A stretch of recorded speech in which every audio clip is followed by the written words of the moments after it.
Hello branded. I hope आप अपनी life में अच्छा परफॉर्मेंस और प्रोग्रेस कर रहे हैं। जैसा कि आप जानते हैं कि हम पॉलिटेक्निक वाले कैंडिडेट्स के लिए यानी कि पॉलिटेक्निक के लिए मैथ यानी गणित की हम जो है आपकी तैयारी करवा रहे हैं पॉलिटेक्निक एग्जाम के लिए। और इसी सीरीज में ये अगला वीडियो है जो कि है आपका स्ट्रेट लाइन यानी कि सरल रेखा के संबंध में। जैसे कि आपको पता है कि हमने जो है कोऑर्डिनेट ज्योमेट्री यानी कि निर्देशांक ज्यामिति की शुरुआत हमने कर दी थी। और आज की वीडियो में हम निर्देशांक ज्यामिति के एक महत्वपूर्ण चैप्टर जो कि सरल रेखा के नाम से ही इसके बारे में महत्वपूर्ण चीजें, सूत्रों और उससे संबंधित कुछ महत्वपूर्ण बातें जानने और समझने वाले हैं। मैं अगर एक चीज बताऊं सरल रेखा के चैप्टर के बारे में, तो सरल रेखा का चैप्टर उसी तरह से सरल है जिस तरह से इसका नाम है सरल रेखा, लेकिन थोड़ा सा इसमें कुछ चीजें जो आपको समझनी पड़ेगी। थोड़ा इसमें थ्योरेटिकल चीजें, थोड़ा सा इसमें चीजें समझने वाली, थोड़ा फार्मूली, ये सब थोड़ा ज्यादा है। तो इसको में जो आपका समझाने का थोड़ा ज्यादा यहाँ पर रहेगा और बाकी क्वेश्चन हम एक दो देखेंगे। बाकी जो हम फॉर्मूले बताएंगे आप उन्हीं के आधार पे और भी सवाल कर पाएंगे। तो चलिए शुरुआत करते हैं इस चैप्टर की, जानते हैं क्या क्या इसमें रहने वाला है। तो सबसे पहले बात करें एक निर्देशांक यानी कि अक्ष की बात करें, तो जैसा आपको पता है कि कोई भी बिंदु दो अक्ष यानी कि हमने बताया था कल को 2D आकृति के बारे में। यहाँ आपका y है, x है, कोई भी बिंदु रहता है वो आपका कहीं भी स्थित है, मान लो यहाँ पर है, यहाँ कहीं भी स्थित है, यानी कि वो एक निर्देशांक में स्थित रहता है। ठीक है। अब जो महत्वपूर्ण बात यहाँ पर आती है वो ये है कि अगर वो बिंदु, मैंने कल भी कहा था कि अगर कोई बिंदु है या कोई रेखा है जो कि आपके क्या है x अक्ष के समांतर है। ठीक है। अगर मैं कहूँ कि x अक्ष के समांतर, तो x अक्ष के समांतर यानी कि यहाँ पर होगी या तो यहाँ पर होगी। ठीक है। तो जब x अक्ष के समांतर हो जाएगी यानी कि x अक्ष के समांतर होने पर उसका x का पद क्या हो जाएगा, 0 हो जाएगा। ठीक है। यानी कि अगर कोई रेखा है, जैसे मान लो कोई एक रेखा ये है, अब कहूँ मैं कि भाई ये x अक्ष के समांतर रेखा है और यहाँ पर जो है इस रेखा की मान लो ये a भी कोई रेखा है और ये x अक्ष के समांतर कितनी दूरी पर, y दूरी पर है, या मान लो कि ये z दूरी पर। ठीक है ना। z दूरी पर कोई एक रेखा है जो कि x अक्ष के समांतर है, तो इसका समीकरण क्या होगा। तो आप जानते हैं समीकरण सिंपल है, ये इधर पे तो y की कितनी दूरी, y बराबर कितना है z, और प्लस में ऊपर तो प्लस का z। ठीक है। तो सिंपल है कि जब कोई रेखा x अक्ष के समांतर होगी तो x अक्ष के निर्देशांक यानी कि x अक्ष की वैल्यू वहां पर क्या होगी, 0 होगी। यहाँ पर आप देखेंगे x अक्ष के समांतर होने पर यहाँ पर x का मान 0 और सिर्फ यहाँ पर y है। उसी तरह से अगर कोई रेखा जो कि आपके y अक्ष के समांतर अगर है तो y अक्ष के समांतर होने का मतलब सिंपल है कि y अक्ष पर कहीं भी काट नहीं रही है। तो सिंपल यहाँ पर इसका समीकरण मान लो कि यहाँ पर दूरी k है, तो इसके समांतर होने पर x बराबर क्या जाएगा, प्लस का k, क्योंकि यहाँ पर जो है y की कोई भी वैल्यू नहीं रहेगी। तो ये सिंपल है समांतर होने पर। और अगर मैं बात करूं, बताओ भाई x अक्ष का समीकरण क्या होता है। ठीक है। तो x अक्ष का समीकरण होता है y बराबर 0 और y अक्ष का समीकरण होता है x बराबर 0। ये कैसे होता है कि जैसे ये है, ठीक है, ये है x, ये y, मैं तो x अक्ष का समीकरण, तो यहाँ पर कोई भी रेखा हो, इस पूरे x अक्ष में कोई भी बिंदु हो, कोई भी पॉइंट हो जो कि इस जो है रेखा पर स्थित होगा, तो उसके लिए y हमेशा 0 होगा। इसलिए x अक्ष का, ठीक है, x अक्ष का जो क्या होता है समीकरण, वो हमेशा क्या होता है y बराबर 0 होता है, और वही y अक्ष का जो होता है समीकरण वो क्या होता है x बराबर 0 होता है। ठीक है। तो ये भी आपको याद रखना है। अब चलिए आगे चलते हैं। देखिए ये तो बेसिक चीज हो गई। अब जो यहाँ पर महत्वपूर्ण चीज जो है, जो ये तो बेसिक चीज आपको हमने कल और जो चैप्टर बताया था उसमें भी हमने कुछ बातें की थी। अब जो यहाँ पर स्टार्टिंग, जो यहाँ पर इस रेखा के समीकरण यानी जो आपका हो रहा है रेखा वाले चैप्टर में, यहाँ पर रेखा के विभिन्न भिन्न रूप, यानी कि अगर हम बोले कि रेखा को आपको दर्शाना है, किसी भी रेखा को दर्शाने के लिए, ठीक है, किसी भी रेखा को आपको दर्शाना है, ठीक है, रेखा का जो दर्शाने हेतु उससे कितने रूप हो सकते हैं, यानी कि रेखा के समीकरण कितने फॉर्म में निकलते हैं। तो यहाँ पर पहला जो आपका फॉर्म होता है वो होता है प्रवणता के रूप में। पहला है बिंदु, वो है प्रवणता के रूप में। क्या है, प्रवणता के रूप में। ठीक है। किसी भी रेखा का समीकरण प्रवणता के रूप में क्या होता है, y = mx + c। किसी भी रेखा का समीकरण प्रवणता के रूप में होता है y = mx + c। ठीक है। ये आपको याद रखना है, जहां पर कि m है प्रवणता, m की फॉर्मूला होता है m होता है tan थीटा। ये चीज आपको क्लियर हो गया। अब दूसरा जो रेखा का एक रूप हो गया। ठीक है। देन दूसरा रेखा को हम दर्शा सकते हैं। देखिए ये रूप आपको समझाने का क्या मतलब है, अगर कहीं पर भी आपको ऐसा दिया हो और c के यहाँ पर c भी देख लीजिए, c है y अक्ष पर कटे अंतःखंड की लंबाई। c क्या है, वाई अक्ष पर कटे, ठीक है, सी क्या है, वाई अक्ष पर कटे अंतःखंड, ठीक है, अंतःखंड की लंबाई। अब देखिए आपको समझाने का मतलब ये है कि अगर आपसे कभी दे दे कि बताओ भाई m की वैल्यू दी है, यानी m प्रवणता की वैल्यू दी है और c की वैल्यू दी है, जो कि y अक्ष पर कटे अंतःखंड की लंबाई है, तो रेखा का समीकरण आप निकाल पाएंगे y mx + c से। देन दूसरा आपका फॉर्मेट होता है जो कि है आपके अंतःखंड रूप में, ठीक है, दूसरा आपका होता है अंतःखंड रूप। अंतःखंड रूप में क्या होता है, x/a + y/b = 1। ये होता है अंतःखंड रूप में रेखा का समीकरण। क्या होता है, x/a + y/b = 1 होता है, जहां पर x है, x अक्ष में आपको दिख रहा है x के नीचे a है, तो a है x अक्ष पर कटे अंतःखंड की लंबाई, और y के नीचे b है, तो b आपका y अक्ष पर कटे अंतःखंड की लंबाई। तो दो फॉर्मेट ये हो गए, ठीक है ना, ये इस फॉर्मेट में रेखा का समीकरण निकालते हैं। एक और फॉर्मेट है, मतलब टोटल 4 फॉर्मेट होते हैं, 2 फॉर्मेट आपको मैंने बता दिए, 2 फॉर्मेट और देखते हैं, फिर हम देखेंगे कि रेखा के साधारण समीकरण को इन चारों फॉर्मेट में किस तरह से आप चिन्ह कर सकते हैं, ठीक है। तीसरा होता है आपका, तीसरा फॉर्मेट है, अगर आपको 2 बिंदु दिए हुए, ठीक है, मान लो आपको 2 बिंदु दिए हैं, जैसे हमने कल बताया था, मान लो आपको x1 y1 और x2, ठीक है, और y2 बिंदु दिया है। अब कह रहा है कि रेखा का समीकरण इन 2 बिंदु से आने वाले बताना है, तो आपको फॉर्मूला होता है y - y1 = m, ठीक है, x - x1, जहां पर m की यहाँ पर वैल्यू होती है, क्या होती है, y2 - y1 x2 - x1, ठीक है। तो ये होता है एक फार्मूला जो कि होता है 2 बिंदु जाने वाली रेखा का, ठीक है, तो ये भी एक रेखा का रूप है, ये हो गया। एंड देन चौथा आता है आपका लंब रूप में। क्या आता है, चौथा आपका आता है लंब रूप में रेखा का समीकरण। क्या आता है, लंब रूप में, ठीक है, रेखा का समीकरण। देखिए चारों रूप आपको आने चाहिए, चारों रूप के जो स्टैंडर्ड फॉर्मेट है वो आपको याद होने चाहिए। स्टैंडर्ड फॉर्मेट में एक बार यहाँ पर लिख दूंगा ताकि आप उसे याद कर लें, क्योंकि कभी भी बोलता है कुछ भी चीज निकालने के लिए तो आपको पहले रेखा को स्टैंडर्ड फॉर्मेट में चेंज करना पड़ सकता है, फिर आप निकाल पाएंगे। फिलहाल में आप ये देखिए कि किस किस रूप में आप रेखा का समीकरण निकाल सकते हैं। तो लंब रूप में क्या होता है, x cos alpha plus y sin alpha = p होता है।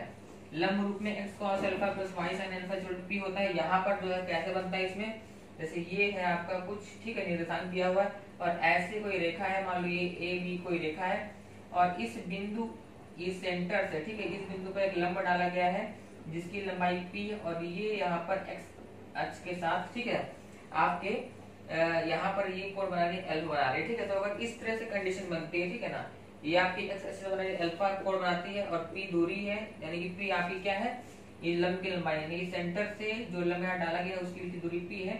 तो इस जो रेखा है, ठीक है, ये रेखा AB, उसका समीकरण क्या निकलता है, x cos alpha plus y sin alpha = p निकलता है, ठीक है। ये 4 फॉर्मेट हो गए रेखा के। अब देखिए 4 फॉर्मेट जब आपको याद हो जाएंगे रेखा के फॉर्मेट क्या क्या है, उसके बाद हम चलते हैं कि हम किसी भी रेखा का जो स्टैंडर्ड फॉर्मेट होता है उसको चारों फॉर्मेट में चेंज करेंगे, फिर हम जानेंगे कि हम किस तरह से और भी चीजों को निकाल सकते हैं। अच्छा, कई लोगों के दिमाग में आ रहा है भाई हम ये सब फॉर्मेट क्यों पढ़ रहे हैं, तो देखिए भाई फॉर्मेट पढ़ने का मतलब ये है कि आपसे फॉर्मेट में काफी सारी चीजें जो आपको पूछी जाएंगी, जैसे कि हमने पहला फॉर्मेट बताया था आपका, क्या था, y = mx + c। यहाँ पर c आपका था y अक्ष पर कटे अंतःखंड की लंबाई, और m था की प्रवणता। दूसरा हमने बताया था आपका, क्या बताया था, x/a प्लस y/b = 1 बताया था, ठीक है, जहाँ पर a क्या था, x अक्ष पर कटे अंतःखंड की लंबाई, और b था y अक्ष पर कटे अंतःखंड की लंबाई। तीसरा हमने बताया था y - y1 = m, बताया था x - x1, जहाँ पर m का फॉर्मूला एक और था, ठीक है, और बाकी आप ऐसे रेखा समीकरण निकाल सकते थे। चौथा हमने बताया था अभी जस्ट, आपका था x cos alpha plus y sin alpha = p। अब देखिए अगर आपको ये चारों फॉर्मेट याद रखना जरूरी इसलिए है क्योंकि अभी कभी भी किसी भी सवाल में पूछ सकता है आपसे कि बताइए भाई कि अगर किसी रेखा पर सेंटर से लंब डाला जाए तो उसकी लंबाई क्या होगी, उसकी लंबाई आप कैसे निकालेंगे, जब आप इस फॉर्मेट में चेंज कर पाएंगे तभी आप उसकी p निकाल पाएंगे। अगर पूछ दे भाई बताओ कि प्रवणता क्या है, यानी कि m क्या है, तो हम निकाल पाएंगे, तभी आप m निकाल पाएंगे जब आप इसको इस फॉर्मेट में चेंज कर पाएंगे। कहीं पूछ ले कि बताइए भाई x अक्ष पर और y अक्ष पर कटे अंतःखंड की लंबाई क्या है, तो उस समय आपको ये फॉर्मेट निकालना पड़ेगा। तो अब देखिए ये हो गए 4 फॉर्मेट, ठीक है, यहाँ पर 4 फॉर्मेट आपको दिए हैं, और ये 4 फॉर्मेट में जो भी महत्वपूर्ण चीजें p है, ठीक है, यहाँ पर m है, ठीक है, m का तो फॉर्मूला रहता है, यहाँ पर आपको x और y का कटे अंतखंड लंबाई, यहाँ पर m जो है परिवर्तता है। तो अब जो है हमको क्या करना है, अब हमको ये जानना है कि अगर हमसे कभी भी कुछ भी पूछा जाए, ठीक है, तो हम किसी भी स्टैंडर्ड फॉर्मेट को इन चार फॉर्मेट में कैसे चेंज करते हैं वो भी जानना जरूरी है। तो जैसे देखते हैं, किसी भी रेखा का जो स्टैंडर्ड फॉर्मेट होता है x plus b y plus capital c equal to 0, ये होता है रेखा का मानक समीकरण। अब इस मानक समीकरण को आपको जो है इन सारे फॉर्मेट में चेंज करना आना चाहिए, ठीक है। तो अब चलिए इसको पहले फॉर्मेट में चेंज करते हैं, मैं आपको पूरा डेरिवेशन करके दिखा दे रहा हूँ ताकि आपको किसी भी सवाल में कोई भी दिक्कत ना सामना करना पड़े, ठीक है। अब देखो इसको मैं जो है डेरिवेशन कर रहा हूँ, ठीक है। तो अब देखो ये हो गया a x plus b y equal to plus c बराबर 0 है। अब हमको बना इस फॉर्मूले में चेंज करना है। इस फॉर्मूले में चेंज करने के लिए आप जान लो कि यहाँ पर y अकेला है, ठीक है, तो y का पद यानी b y को अलग रखो, बराबर हो जाएगा माइनस का c और माइनस का a x। अब देखो यहाँ पर b का भाग दे दो, यहाँ भी b का भाग दे दो और यहाँ भी b का भाग दे दो, तो ये से कट जाएगा, तो y इक्वल टू क्या आया, अब देखो माइनस a अपॉन b हो गया और इंटू में है ये x है और माइनस हो गया c अपॉन b हो गया, ठीक है। आप जो कर सकते हो प्लस कर दो, यहाँ पर माइनस होगा, ठीक है।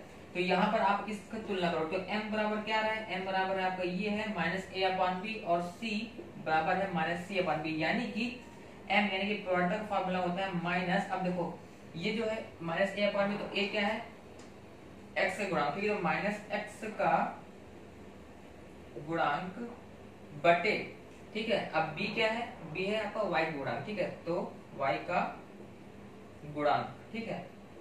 और वहीं पर आपसे क्या बोले कि c की क्या वैल्यू लेंगे, जो अचर पद है, ठीक, अचर पद ये क्या था, अचर पद ये आपका था y अक्ष पर कटे अंतःखंड की लंबाई था c, ठीक है। तो c बराबर क्या है माइनस c अपॉन b, तो यहाँ पर क्या है c आपका अचर पद, ठीक, माइनस अचर पद बटे y का गुणांक, ठीक है। आप जल्दी से ये सारे के सारे याद कर लो, इनका जो इसका स्क्रीनशॉट लो, चाहे कुछ भी करो, बट ये आपको आना चाहिए m और c की वैल्यू ऐसे आप निकालते हैं, या कोई फॉर्मूले याद करने, ठीक है, इसको पूरा आपको याद करना है, दिमाग में रटा होना चाहिए ये फॉर्मूला, ठीक है। ये फॉर्मूला मैं निकाल के बता रहा हूँ, बट आपको इसी दिमाग में रटा होना चाहिए। अब चलते हैं इसी फॉर्मेट को हम निकालेंगे x अपॉन a के फॉर्मेट, ठीक है। तो एक फॉर्मूला ये आपका हो गया, ये दोनों फॉर्मूले आपके आ गए, ठीक है। अब चलते हैं दूसरे फॉर्मेट की बात करें। अब देखो, तो ये आपके m और c की वैल्यू निकाल लेंगे आप, एग्जाम में आपका ये क्वेश्चन आएगा। तो अब आपको मैं बता रहा हूँ कि आप कैसे x अक्ष में कटे अंतःखंड की लंबाई और y अक्ष में कटे अंतःखंड की लंबाई आप कैसे गेन करते हैं। चलो देखते हैं थोड़ा सा, अगर हम इसको इसी फॉर्मेट रखें, यानी कि हम ax plus by equal to, आप c को वहां पर माइनस c हो जाएगा, ठीक है। अब आप देखो कि यहाँ पर x अपॉन a है और y अपॉन b है और बगल में 1, तो आपको यहाँ पर 1 लाना, ठीक है। मेन आपको यहाँ पर 1 लाना, तो आप 1 लाने के लिए यहाँ पर क्या करोगे, माइनस c की आप भाग दे दोगे, यहाँ पर माइनस c का आप भाग दोगे, यहाँ पर माइनस c का आप भाग दे दोगे, ठीक है। तो यहाँ पर क्या बनेगा x, ठीक है ना, इंटू में क्या बचेगा a अपॉन माइनस c प्लस y b upon minus c equal to 1। अब देखो हम इस फॉर्मेट में निकालना था x, ठीक है। अब x अगर इसको बटे में करेंगे तो क्या होगा, x बटे, अब ये उल्टा हो जाएगा, बटे में ये गुणे में था, तो बटे में क्या, जब भाग करेंगे किसी संख्या का भाग करेंगे तो वो उल्टा जाता, ठीक है। तो a अपॉन c, तो यहाँ पर होगा माइनस a अपॉन c हो जाएगा, ठीक है, और प्लस y क्या हो जाएगा, यहाँ पर क्या हो जाएगा माइनस, यहाँ पे फिर उल्टा हो जाएगा, ठीक है, सॉरी यहाँ पर माइनस c अपॉन जाएगा, ठीक है, a अपॉन c तो माइनस c अपॉन a हो जाएगा और यहाँ पर माइनस c अपॉन b हो जाएगा, बराबर हो जाएगा 1। तो यहाँ पर क्या आया, यहाँ पर x अक्ष में कटा अंतःखंड की लंबाई क्या आती है माइनस, ठीक है, a बराबर क्या है माइनस c अपॉन a और b बराबर आया माइनस c अपॉन b। यानी कि अगर आपसे कभी पूछे बताओ भाई कि x अक्ष में कटे अंतःखंड की लंबाई क्या होगी, तो इसका फॉर्मूला होगा माइनस c अपॉन a। वहीं पर पूछे कि बताओ भाई y अक्ष में कटे अंतःखंड की लंबाई क्या होगा, तो उसका फॉर्मूला होगा माइनस c अपॉन b, ठीक है। ये मैं आपको पूरा डेरिवेशन करके एक चीज बता रहा हूँ, ठीक है। इसको याद कैसे करेंगे, सिंपल याद करने का बहुत ही इजी मेथड है। देखो यहाँ पर देखो x के साथ में a लगा हुआ है, तो x अक्ष में कटे अंतःखंड की लंबाई के लिए क्या करना पड़ेगा, a को पकड़ो, ठीक है। c कॉमन रहेगा, c x में भी कॉमन है, यहाँ पर देखो c यहाँ भी माइनस यहाँ पर भी है और माइनस यहाँ पर भी है, बस अंतर बन रहा है a का और b का, ठीक है।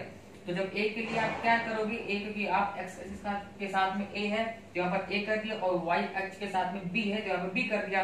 आप इस तरह से इसको याद कर सकते हो, ठीक है। तो ये आपका हो गया x अक्ष में कटे अंतःखंड की लंबाई और y अक्ष में कटे अंतःखंड की लंबाई। अब आगे बढ़ते हैं, अगले पॉइंट की तरफ बढ़ते हैं, ठीक है ना। तो ये आपको चार फॉर्मूले का हम डेरिवेशन कर चुके हैं।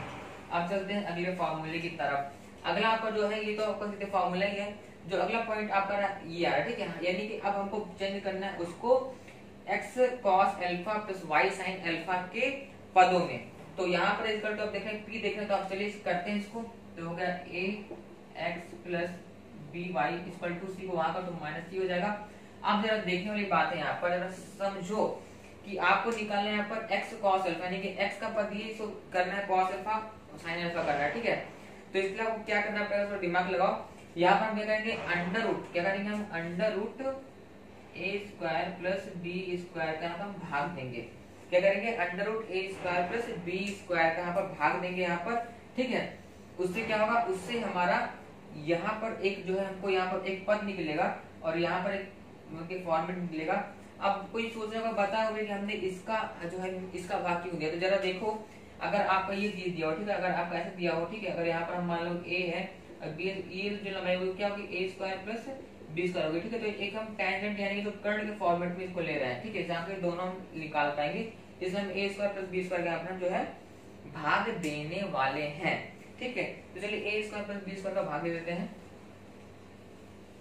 तो जैसे आप इसका भाग देंगे तो क्या हो जाएगा, बटे करो यहाँ पर under root a square plus b square बटे यहाँ पर करो under root a square plus b square बटे यहाँ पर करो under root a square plus b square. तो हो गया x, ये आया a upon under root a square plus b square plus y, ठीक है ना। यह b upon under root a square plus b square और यह बराबर आ गया minus c upon under root a square plus b square, ये आ गया, ठीक है। अब यहाँ पर देखो, जो ये है ये आपका क्या है, x cos अल्फा, तो ये है cos अल्फा, यानी cos अल्फा बराबर क्या होता है, a अपॉन क्या होता है, cos अल्फा बराबर होता है a upon under root a square plus b square. और वहीं पर आपका cos अल्फा हो गया, ठीक है। sin अल्फा बराबर ये है, तो sin अल्फा बराबर क्या होता है, b upon under root a square plus b square. और वहीं p की वैल्यू होती है minus c upon under root a square plus b square, ठीक है। ये भी बहुत ही ज्यादा इजी है, इसमें कोई दिक्कत नहीं। यहाँ पे गुणन cos x के साथ में cos अल्फा था, x के साथ में a था तो a अपॉन कर दो, ठीक है ना। y के साथ में sin अल्फा था तो sin अल्फा की वैल्यू y के साथ में, तो y के साथ में क्या है, b है, तो sin अल्फा के साथ में भी b रहेगा, तो sin अल्फा बराबर क्या होगा, b अपॉन हो गया। और यहाँ पर p की वैल्यू लास्ट वाली थी, यानी जो कि अचर है आपका, तो minus c upon under root a square plus b square. बहुत इजी है, ये फॉर्मेट पूरा आपको याद कर लेना है, ठीक है। ये चारों फॉर्मेट मैंने हमने यहाँ पर टोटल 2 2 4 2 6 हमने यहाँ से 2 फॉर्मूले निकाले। हमने यहाँ पर m की वैल्यू निकालना सीख गई, c की वैल्यू निकालना सीख गए, यानी 1 2 हो गया, 3 4 हो गया, और यहाँ पर 5 6 और 7 हमने यहाँ पर टोटल 7 फॉर्मूले जो है निकाल लिए हैं अभी तक। और इस 7 फॉर्मूले बहुत इंपॉर्टेंट है, पूरा डेरिवेशन करके बता चुके हैं। अब हम आगे बढ़ते हैं। आगे आपकी जो है कुछ और भी महत्वपूर्ण चीजें हैं, जैसे कि महत्वपूर्ण चीजें क्या है कि अगर आपको जो है दिया होगा, अगर आपको कोई भी चीज, कोई भी रेखा दी हो, ठीक है, बोले कि भाई बताओ कि प्रतिच्छेदन बिंदु के निर्देशांक क्या होंगे, तो दोनों रेखाओं को सॉल्व कर दो। जैसे मान लो कोई रेखा दी है, मान लो 5x plus 3y equal to 6 मान ले रहे हैं, और 2x plus 4y equal to 9 दिया है, तो दोनों को सॉल्व करोगे तो x एंड y की वैल्यू आएगी, जो कि आपके प्रतिच्छेदन बिंदु के निर्देशांक रहेंगे, ठीक है। ये बात क्लियर हो गया। अब अगर आपका रेखा का फॉर्मेट इस रूप में दिया हो, ठीक है, अगर आपके इस फॉर्मेट में दिया होगा तो उस कंडीशन में थोड़ा सा अंतर पड़ता है, ठीक है ना।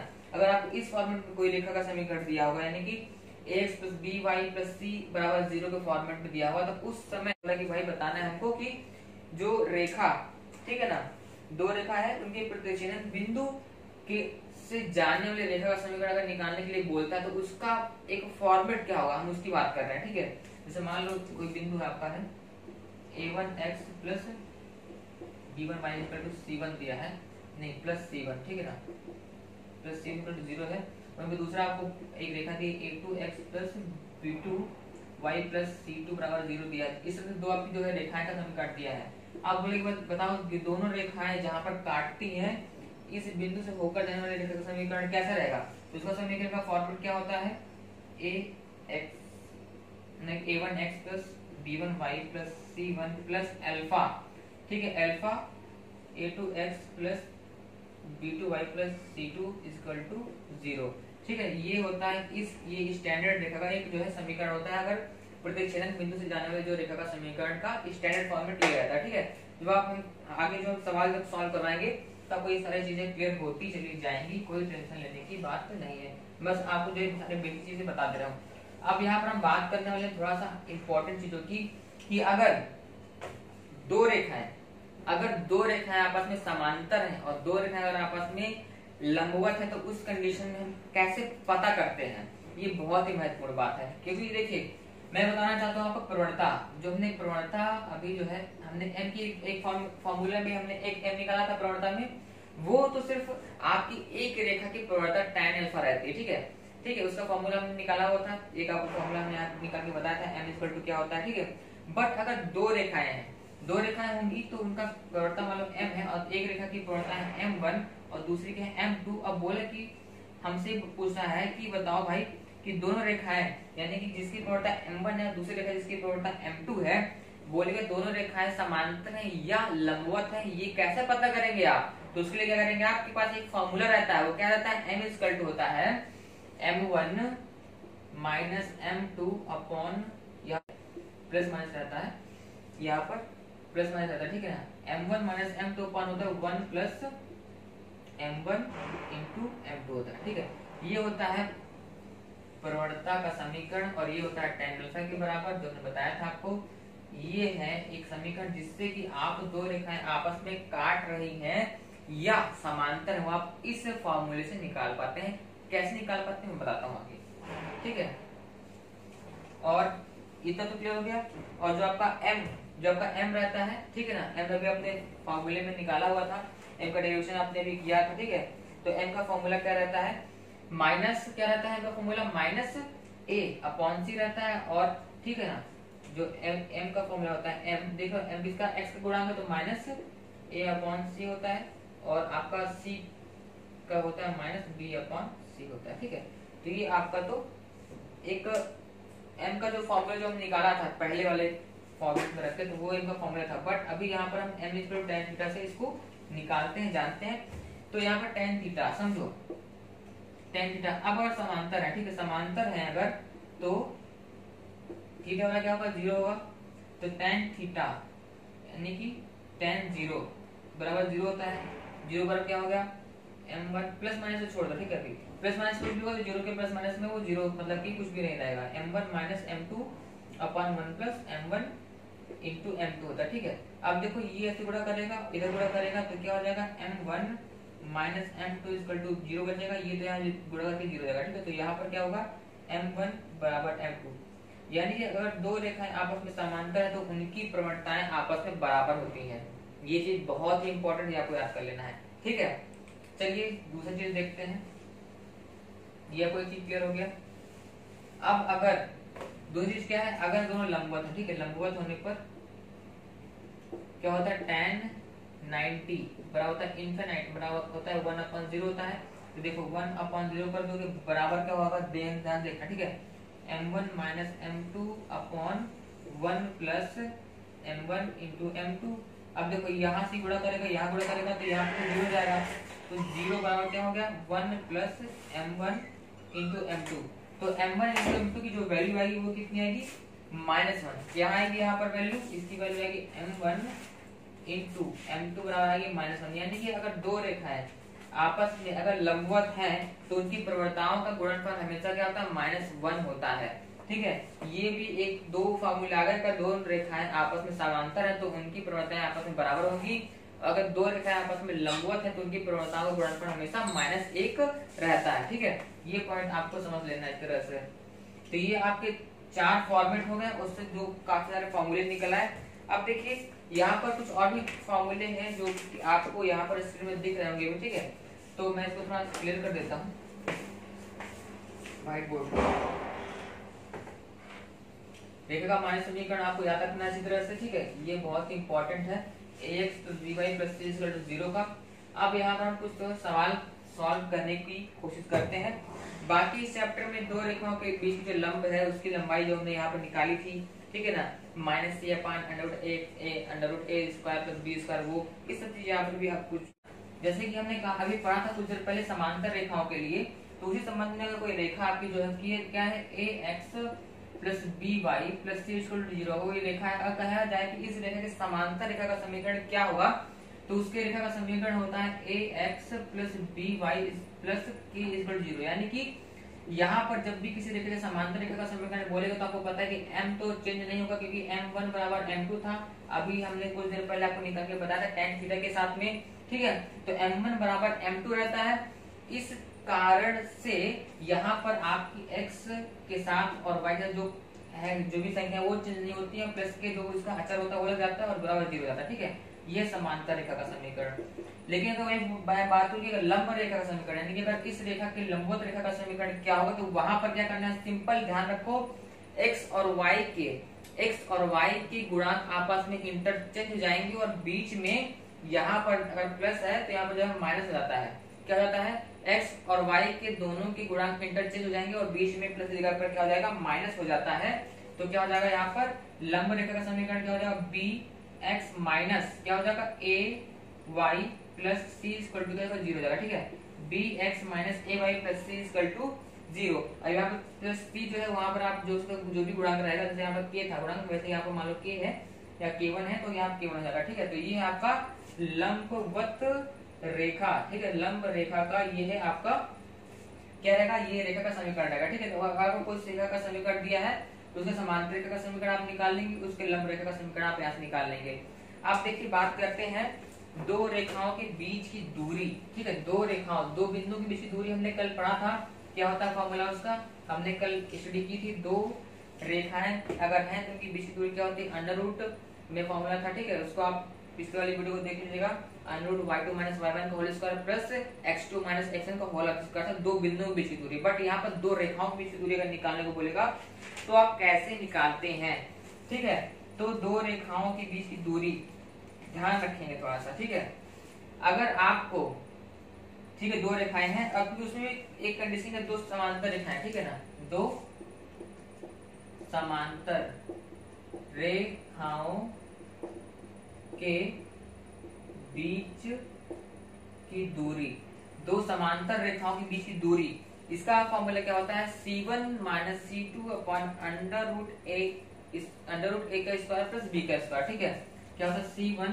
Minus c2 upon under root a square plus b square. अब देखिए ये आता कैसे है, इसकी जो एक्चुअल में शुरुआत हो रही है वो यहाँ होती है, किसी बिंदु मान लो कोई x1, y1 बिंदु है, उस रेखा से अगर किसी बिंदु ये बिंदु दिया, ठीक है, इस बिंदु से किसी भी रेखा, मान लो ये रेखा आपकी ये है ax plus b y plus c बराबर 0, इस रेखा पर इस बिंदु से इस रेखा पर अगर लंब डालते हैं तो उस लंब का जो आप लंब डाल रहे थे कितना, उस लंब की लंबाई क्या होती है, तो इसका फॉर्मूला होता है आपका हो जाता है, ये देखो इसको संतुष्ट करा दो, ये लंब इस बिंदु से लंब डाल रहा है तो इसको संतुष्ट करा दो, मतलब ये हो जाएगा a x1 plus b y1, ठीक है ना, plus c upon under root क्या हो जाएगा, इसका गुणा क्या है a square plus b square, ठीक है, ये होता है किसी एक बिंदु से दूसरी रेखा पर डाले गए लंब की लंबाई।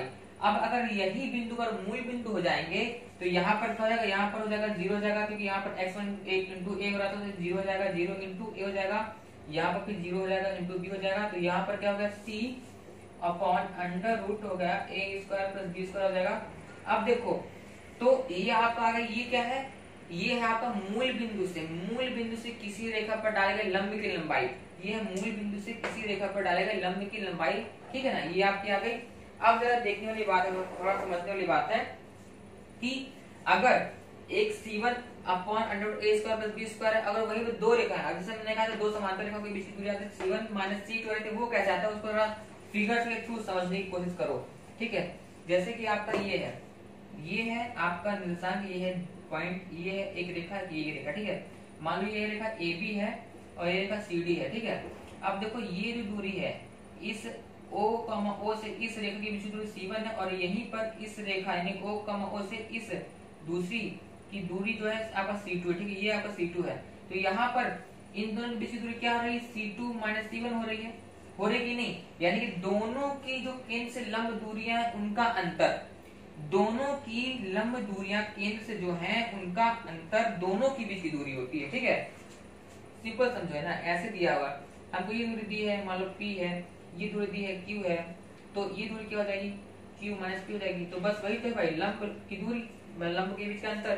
तो एक था C1 upon A under root A square plus B square, तो आपका हो गया C1 upon under root A square plus B square minus C1 upon under root A square plus B square होगा, तो आधार समान है आपके, तो क्या हो जाएगा ultimate C1 minus C2 upon under root A square plus B square. ठीक है, तो ये हो गया दो समांतर रेखाओं के बीच की दूरी का जो आपका फार्मूला हो गया। ये सारे फार्मूले आपको अच्छे से याद कर लेने हैं। ठीक है, ये कुछ और दो तीन फार्मूले थे जो मैंने आपको पहले दिखाए हुए थे, बट आपको मैंने और समझा दिया ताकि आपको ये याद हो जाए, कुछ आपको दी है। तो ये सारे के सारे जो आपको यहाँ पर दिख रहे हैं, इनको आप थोड़ा सा पढ़ लेंगे, थोड़ा समझ लेंगे, ताकि आपको चीज दिमाग में बैठ जाए। ठीक है, अब हम चलते हैं कुछ क्वेश्चन सॉल्व करवाते हैं जो इस चैप्टर से संबंधित, ताकि आपको और भी चीजें क्लियर होती चली जाए। तो चलिए चलते हैं पहले सवाल की तरफ। यहाँ पर क्या बोला गया, पहला सवाल आपसे दिया गया है यहाँ पर। अब देखिए इन फॉर्मेट्स का क्या क्या यूज है, जो हमने पूरे फॉर्मूला को डेरिवेशन करके बताया वो क्या क्या यूज है, वो आपको यहाँ पर जो है पूरी चीजें समझ में आना शुरू हो जाएंगी। यहाँ पर आपको दिया है, रेखा का दिया है 8x plus 4y equal to 16 दिया है। ठीक है, प्लस 16 बराबर कर 0। कह रहा है कि अक्षों पर कटे अंतःखंडों का मान, यानी कि अक्षों पर कटे अंतःखंड, यानी कि x अक्ष पर कटे अंतःखंड यानी कि a की वैल्यू, और y अक्ष पर कटे अंतःखंड की b की वैल्यू बताना है। अब देखिए जब हमने फॉर्मेट को पूरा जो सॉल्व करवाया था तब आपको मैंने बताया था कि a यानी कि x अक्ष पर कटे अंतःखंड की लंबाई, जब यहाँ पर ax plus by plus c 0 का फॉर्मेट जब में जब रेखा का समीकरण रहता है, तो यहाँ पर हमने बताया था क्या रहता है, बराबर होता है आपका माइनस सी अपॉन ए होता है, और वहीं पर b के लिए क्या होता है माइनस सी अपॉन बी रहता है। ठीक है, ये रहता है आपका।